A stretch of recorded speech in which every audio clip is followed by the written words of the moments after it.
So here we're going to work on mobilizing that upper back, the thoracic spine. We're going to use some active mobility balls. These are different colors because we just couldn't find the maximum because somebody took that. But you can use lacrosse balls on this. You can use tennis balls on this.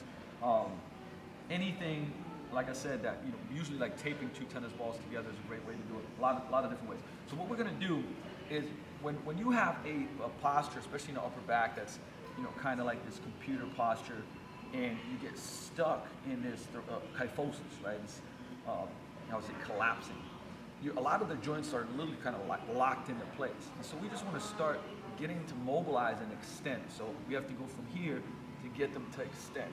And this is something you do kind of like more after you do some soft tissue work too, your breathing drills. And what I'm going to do is I'm going to go right smack in the middle of your upper back. And so remember, you're not going to put this on your lower back, we're going upper back. And we're just going to lay down. And honestly, it's like as soon as I do this, I'm going to keep some tension in my abs here. I already feel like a snap, crackle, and pop. And from here, right, you can do either both arms, just one arm. You can come up and then just extend through that part. So remember, what I'm doing is I'm not arching my low back. I'm actually just extending through that vertebrae that those mobility balls are on. So let's say I do 5 of those, and I'm going to go up a little bit, a little higher. Same thing, I'm just going to extend. The right way to do it is like reach and extend back. Reach. So like I said, my abs are on, so I'm not moving from my low back here. I'm just mobilizing, and I go up again. Okay. Reach, lean back. I can go into overhead flexion a little bit. Right. So there's no, like I would say, really solid rules as far as exactly how to do it. And I'm going back up right in between your shoulder blades. You're not going to go up onto your neck though. That's one of the things that we're not going to touch is the neck. We're just going up or back. Okay? So we mobilize that, and just that already feels a lot better. All right, so to the first part, or should I say the first part, this is the second part after we do, I would say our breathing and resets, is improving the soft tissue when it comes to improving shoulder health. And there's a number of things that we're going to go over right now that touch on, what are the things that are just overly active that we want to kind of get less toned, and we want them to relax and release. And we've been talking about certain things that we want to strengthen, which is upper back in certain positions. So what we're going to start off with when it comes to shoulder health is, one of the things is certainly pec. So think about this. The pec and the pec minor are internal rotators, right? So when you're here, they become short, they become gritty, they become tight. Put your shoulder in a bad position. So when it comes to that, there's so many soft tissue tools that that we have here at Vigor and that you can get that are great. We're not going to show all of them. So here I have one of these rogue balls, a lacrosse ball. I just have one of these. See, I have to read it. IntelliRolls, right? But you have you name it, we got it when it comes to soft tissue. So find what's going to work for you. I just want to go over the principles of what you want to work on. So I would say medicine balls are also great to put on a bench and then roll through this. I've got pretty good mobility, so I can do this on the ground. So I'm going to take this ball and just dig into my pec, which feels nice and gritty right now because I've been doing a lot of work on it.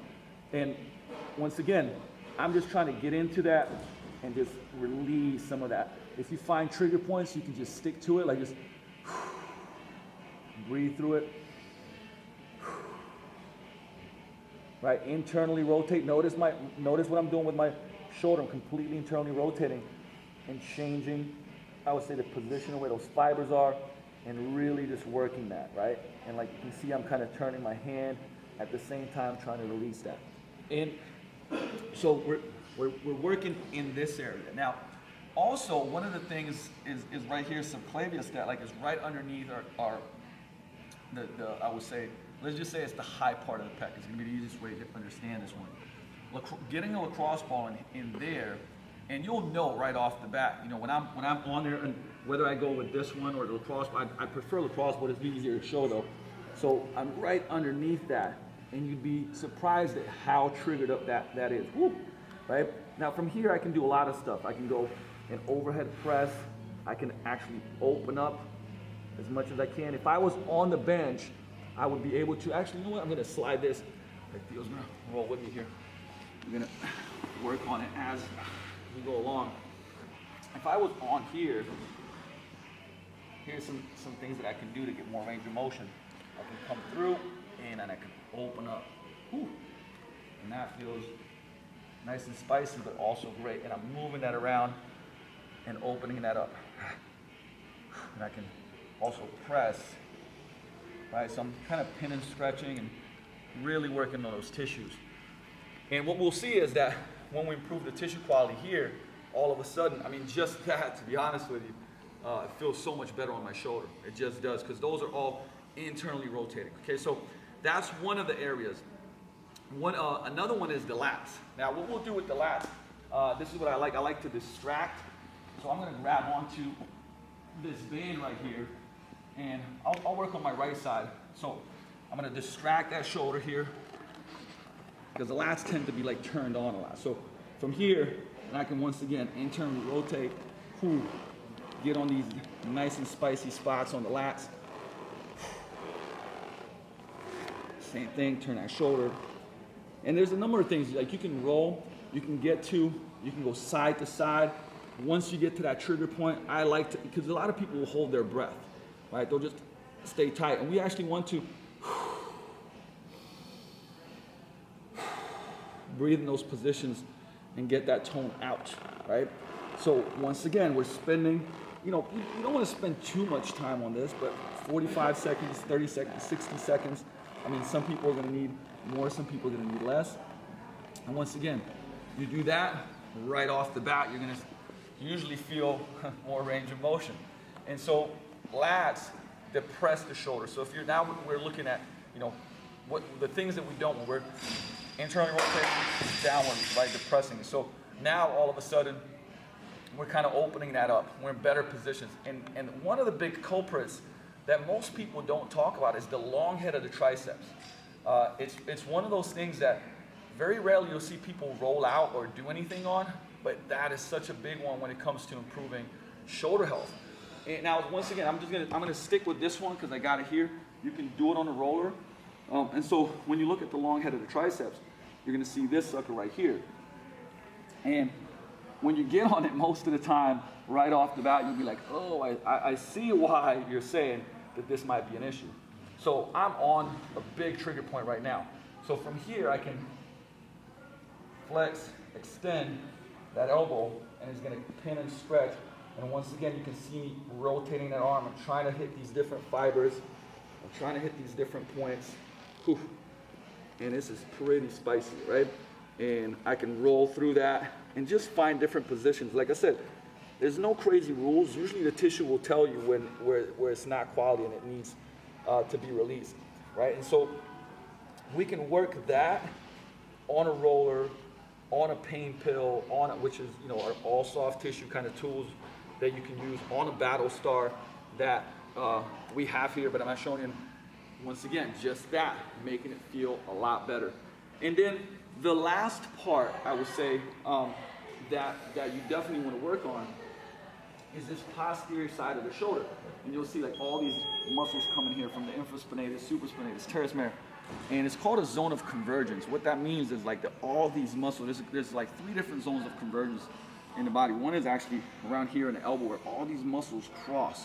So there's all these muscles that cross, and that fascia can get gunked up. And that's why the backside of the shoulder, a lot of times when you put some start doing soft tissue work, you're like, whoa, what happened there, right? So what I'm gonna do is take this lacrosse ball, because it's a little smaller here, and then I'm gonna find, right, these positions. And the best way to explain it is like, as you're rolling around, whoop, there we go. Hello, I'll tell you. And so I found that spot.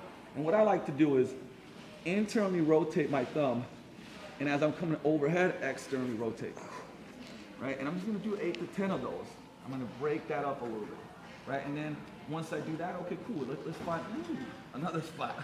There we go, right? So once again, 8 to 10, internally, externally rotate. And you just keep working those different parts. Because once again, this is also where you have the long head of the tricep come in, right? And that's why, once again, we said that that's an important part of soft tissue when it comes to shoulder health, right? And I'm just moving around here. No, no crazy rules. We might be hitting some of that higher point of the lat as well, right? So I don't want you to think as much about necessarily, oh, it's not muscle, it's this, that, and that. It's all, like Dr. Andreas Spina says, it's just stuff, right? And we want to improve the quality of that stuff. But once again, just through taking you guys through this, kind of sequence, my shoulders feel way better. And I was doing a bunch of, upper body chest pulling yesterday, and just that, you may not recognize it, but like it feels a ton better. And we haven't even, gone into some of the mobilizations, some of the strengthening exercises.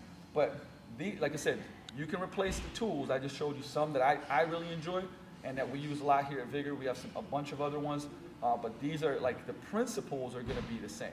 So if you plug those in, and every day, especially, hey, if you got an upper body training session, if you just want to feel better, and the frequency of this is important. If you got banged up shoulders and bad posture, and you stay in bad postures, the more frequently that you do the drills that we're going to take you through for the shoulder sequence, like the better off you'll feel, and the faster you will, I would say, get better.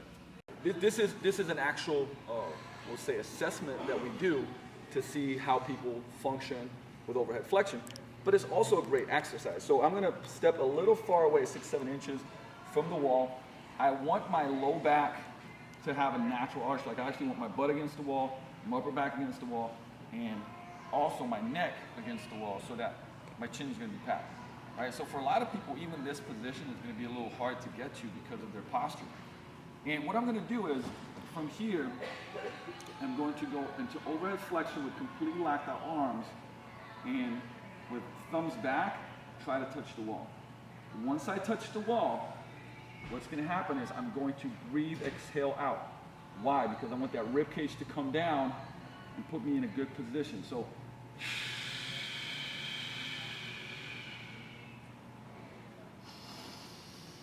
breathe in and then come back down. So that would be one rep. Now, for what's going to happen many a times is that you're going to see is here you're either going to get a forward head posture because they can't get to that position, the elbows are going to bend to get back, or you're going to just see if you do everything properly, rib cage comes down, leg is packed, you might see people stop right here. Now, if the lats are very, very wound up and tight, which is what happens many a times, if you did soft tissue work before, you're probably going to be able to alleviate some of that. But another great way to do this drill actually is to put a band around your wrists. So imagine that there's a band, a lighter band around the wrist, and we're going to rip that apart a little bit. So what that would do, so now imagine having a band here, and I'm still coming up with this band, I'm ripping apart, it's going to tone down, like the lats are going to relax a little, right? So if we can tune down the lats, then that's going to help us out a lot. For some people, we actually will drill a little bit of a shrug on this as well. So you'll see if people come up and their lats are super tight right here, they can't go further, we'll actually have them shrug a little bit and they'll be able to finish the movement because they take the lats out of it. And so that way we're actually drilling that scapular upward rotation that we were talking about earlier. And once again, most people won't be able to come really close if they don't have great shoulder mobility. So you're gonna go more out. Okay, so there's a lot of different modifications that we can do, but our goal is to improve. So if this is like really shitty shoulders, as Jody would say, going from shit, suck, good, great, if you're in that shit, suck area, we want to just move it to good. So it may not be perfect, but this is also a great assessment for us, like, hey, should somebody be pressing overhead? And if you cannot get overhead in a nice way with body weight, adding load, whether it's barbells and doing snatches and presses, even like I said, pull-ups, that might not be the best option because it's going to bang up the joints. So this is, once again, great assessment as well as a exercise, and this is a great mobilization. So this one is great thoracic spine mobilization. It actually also stretches out the lat and stretches out the triceps, which are culprits for, let's just say, nagging shoulder issues. having to be out of position. So what I'm going to do here, I'm going to bring my elbows about shoulder width apart. I'm going to actually pull on this a little bit, trying to rip it apart on the PVC pipe. You're going to sit back into my hips, and as I'm sitting back, I'm going to curl this bar as much as I can. Okay, my chin is going to be packed, and the key is that once I'm in this position, I'm going to breathe all the air out through my mouth. Now I feel a bigger stretch in my lats. From here, I'm going to take a deep breath in into my belly. And what you actually might see is my upper back, blowing air into my upper back as well, and then I'm going to breathe out and come back up. And I'm going to do it again. All right, so I'm just going to speed this up a little bit. So sitting back, getting the stretch in the lats and the triceps, pack the chin, breathe out, and breathe in deep.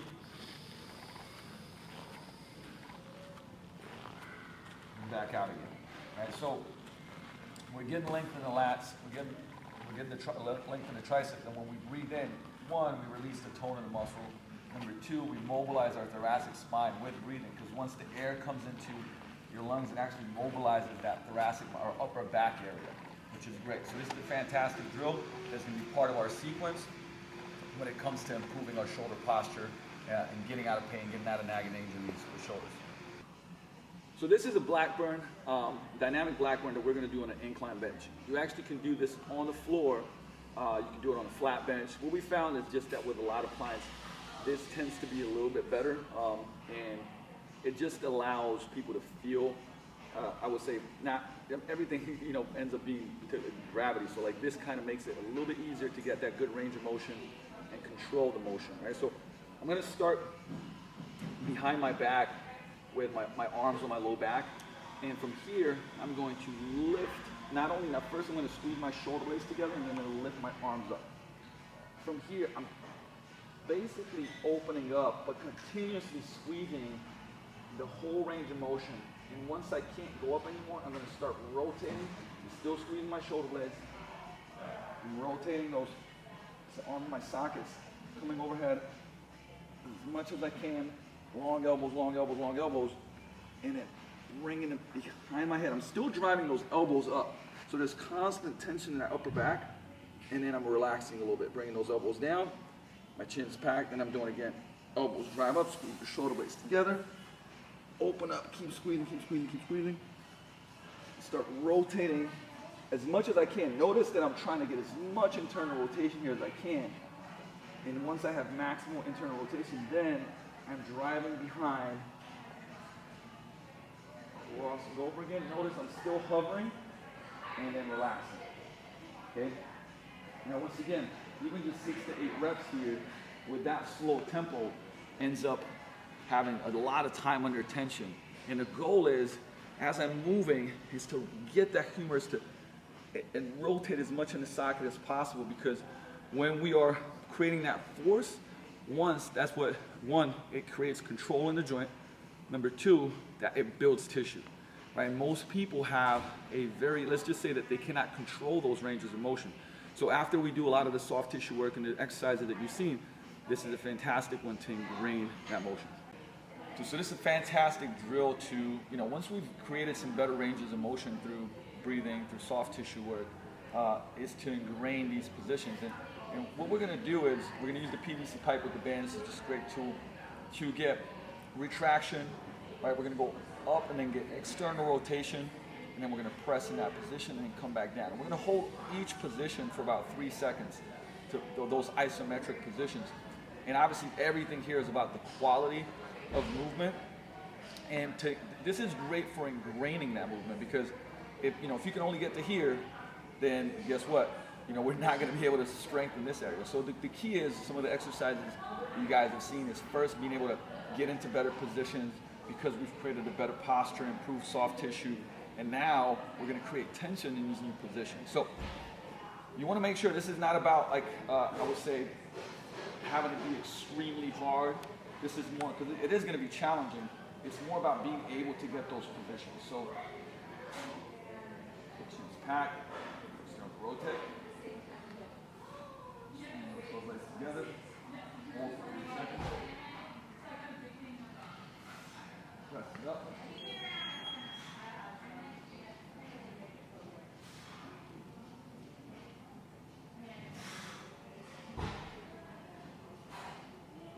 Right, so I would repeat that sequence and holding those for 3 seconds at a time.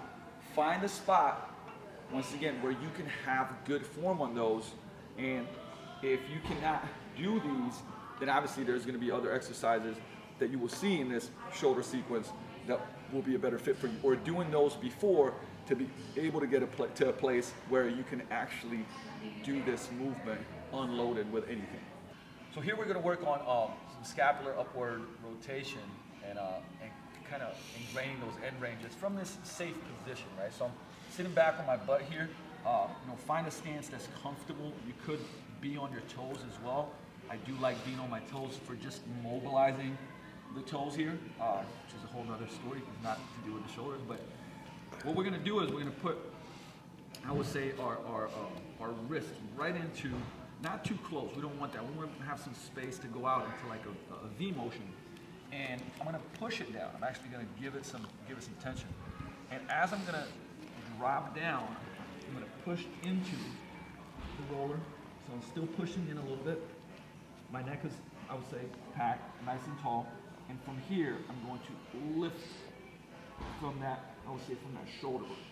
Hold, you can do 3 to 5 second holds. Going back down. Other side, same thing. Lift, hold, come back down, and drive back in and come upright. Okay? You can do this 5, 6, 7 reps. The key is you shouldn't be feeling anything in the front.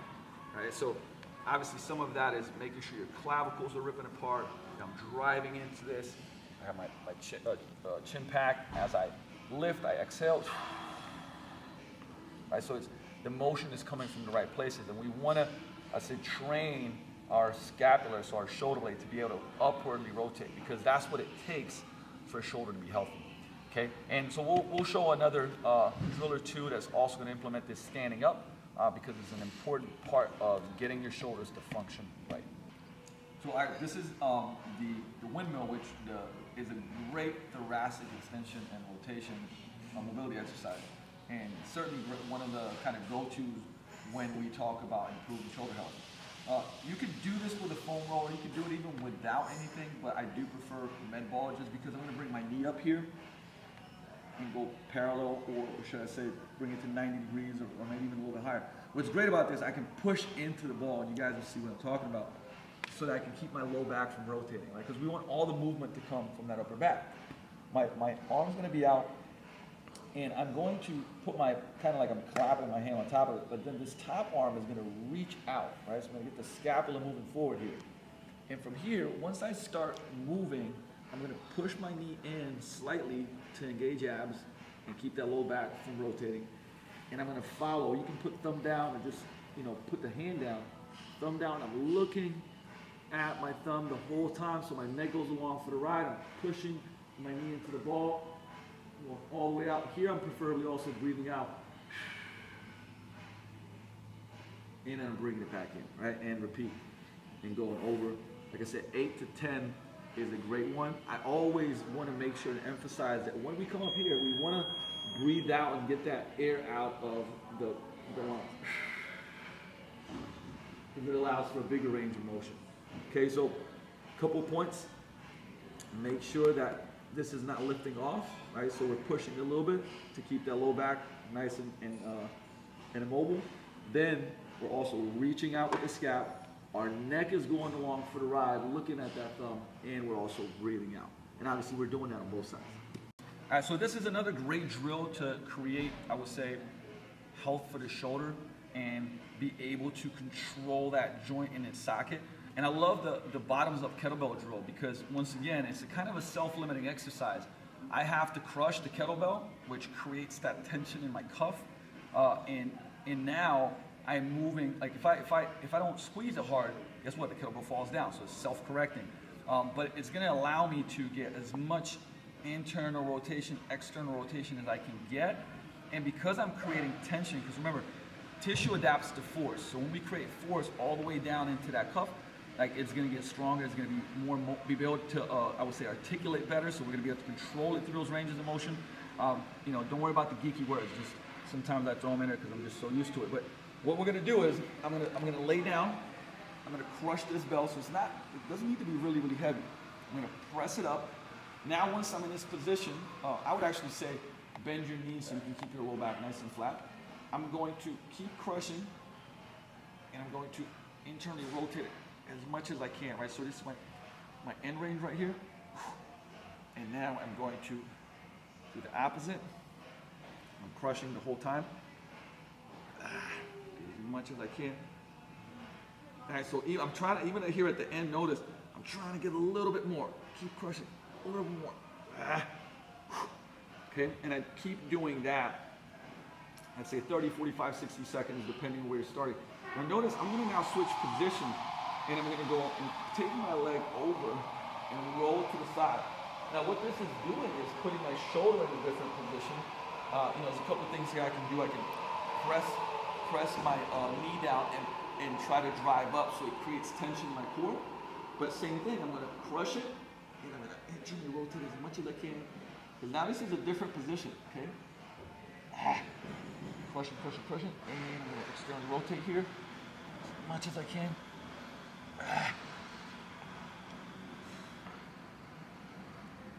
You can see that starts becoming challenging. And what I could do as well is like go even further down and change the position and start doing this again, okay? So I'm gonna roll back now, okay?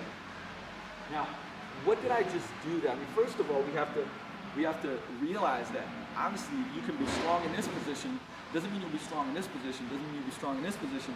And for the shoulder, where you get injured, especially in sports, is, for instance, you know, my brother played rugby, so you see a lot of these injuries where there's this tackle and your shoulder's back here and somebody pushes it, and that's where you now get the injury and tear, because you cannot control this range of motion, right? Maybe passively, maybe you can get there if somebody stretches you back, but you can't get back there yourself, and you can't create massive tension, and you can't internally rotate, and you can't have strength there, and you can't build tissue there. So that's what we try to do with these exercises that are very safe.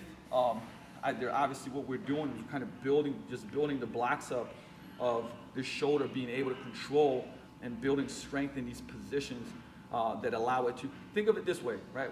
When we build strength in more positions of the shoulder, it's almost like adding an extra leg to a chair, right? If I can't get to a certain position, then it's almost like taking a leg away from a chair. So there's tissue that have to do more work, and guess what? If you sit on a chair with 3 legs, it breaks faster. If you sit on 2 legs, it breaks even faster. But if I put on 5, 6 legs, guess what?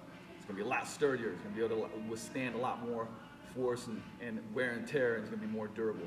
And that's what we're trying to do through these protocols and get you in a good position so that then we can strength train and really make you strong and healthy. So this is a great pec stretch that we got from Joe D. There's a lot of different ways to stretch your pecs, but what we found is, you know, working on not cheating, having a humorous, you know, glide forward so your shoulders get beat up. So you can see this bar setup. It's kind of like set up for a bench. I'm sitting here on the back of the bench, getting nice and tall, right? So I'm having good posture, because remember, we're trying to break the bro posture here.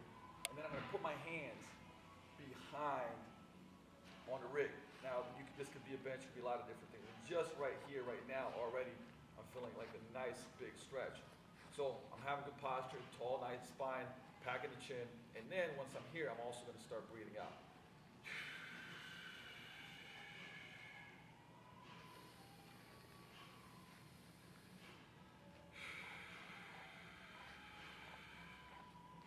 So I like to go for breaths versus just for time. I mean, this is actually a minute is great, or just doing 8 to 10 breaths is great too. Because once again, your rib cage will go down and you'll get a big pec stretch.